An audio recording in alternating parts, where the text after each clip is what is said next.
If you're a parent who is trying to choose the best nursery for your child and you're struggling because you don't know where to go, you don't know what to look for in a nursery, keep watching, because today I'm going to share with you 7 important factors when you're choosing and looking for a nursery for your child.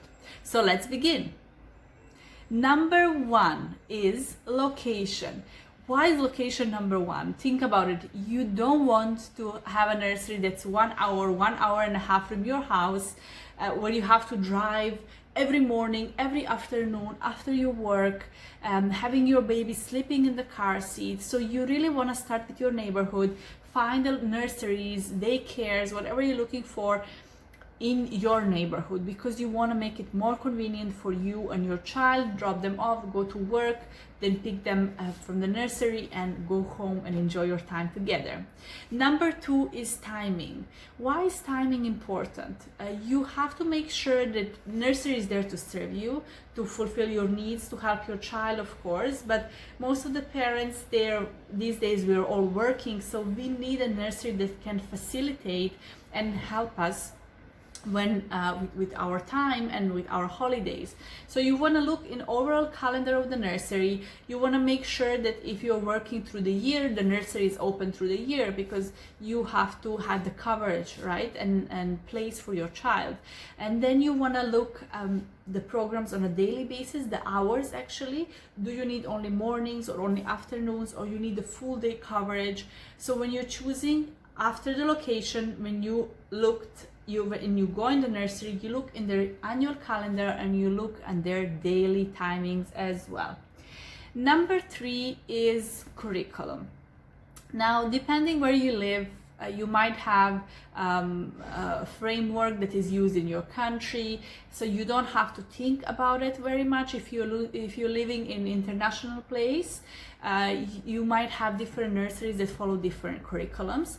Why curriculum is important? Because curriculum is a base of what children is going to learn, and first 6 years of life are the most important, and you want to make sure that you go in a nursery with a curriculum that's going to empower your child, that's going to build their confidence, self-esteem, language communication, not academic skills specifically. You do not need school and academic skills very early, but what you need is to develop your child socially, emotionally, and personally.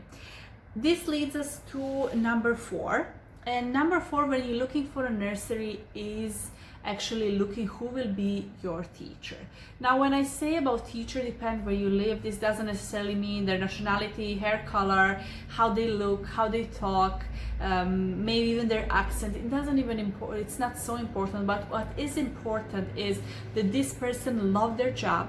They're passionate about the job, because trust me, this job is not easy to handle, and if teachers are not actually enjoying the job, they will not be happy, they will not create the happy environment for you, for your child and all the other children. So you want to look for a teacher who is first loving their job, very excited to come to job every morning, super creative, looking for new ways to inspire children, and do some new activities with them.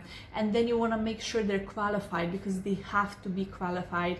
This is not a babysitting job. This is not just, oh, I love children, I'm doing this job. This is a serious knowledge about child development. So you want to look and ask about their background and education as well. So here we are at number 5. We had number 1, location, number 2, timings, number 3, curriculum, number 4, teachers, number 5, management. Now, many of you would say, why would I have to look at the management of the nursery or the company when I'm choosing it for my child? They don't even spend time with my children in the classroom. Well, then maybe not directly the managers, center directors spend time with your children, but they're the ones who supervise everything. They're the ones who first of all hire the teachers. They're the ones who train the teachers. They're the ones who make sure that everything with regards to safety, health, issues, is follow all regulations and procedures, and they're the one who's going to empower teachers, who's going to make sure the teachers are the one observe them, help them improve their practice, encourage them and grow as well. So management is so important, even that sometimes you maybe do not feel that way. You love the teachers, but trust me, if the teachers are not supervised, or if they don't have enough support, they will not also be happy in the workplace. So you want to make sure and discuss when you visit different nurseries, ask about their management, their policies, how they deal with different problems, different situations, and then ask them and listen to their answers, to their opinions. Ask them what do they believe in behavior management? Do they believe in positive behavior management? How do they empower their teachers? How do they work with their team? This is so important. So this was number 5, management. We are now at number 6, and number 6 does not apply to every country in the world. It's languages program. Now, depending where you are, you might want to choose, if you live in international country, international place, and you have several languages to choose from. Obviously it will depend, and you maybe want to choose a specific nursery in a specific language that is the first language for your child, or you want them to learn second and third language, so you want to enroll them there. Languages are so important, and children cannot refuse the language they're exposed to. So if there is one thing I always advise parents, that is, always expose your children to many languages. Trust me, they're not going to be confused. Maybe at the beginning they do switching, so they use words from different languages when they're building sentences, but usually by age of 5 they really differentiate all different languages.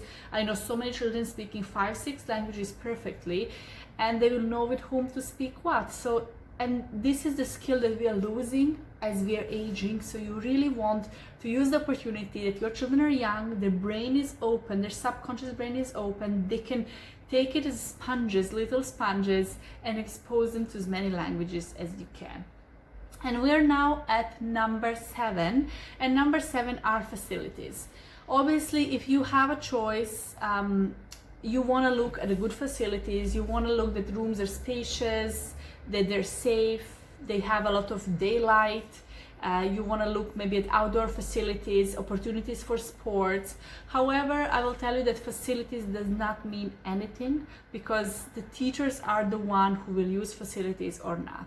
I know good teachers who don't have good facilities. I work with people in very poor areas, and they come up with their own resources. They don't even have any facilities, but they're always using their ideas, creativities to teach children, to provide new opportunities for children. So yes, facilities are important. If you can choose in your area better facilities, go for it, but I would put it in the last priority. Do not be flashed by amazing facilities, amazing outdoor areas, amazing cabinets and pictures and new technology, because if you don't have a good teacher to lead children and teach them, this means anything, right? So I truly hope this was helpful. I have so many parents asking me how to choose the best nursery for their child, so I decided to make this video, and I truly hope it was helpful.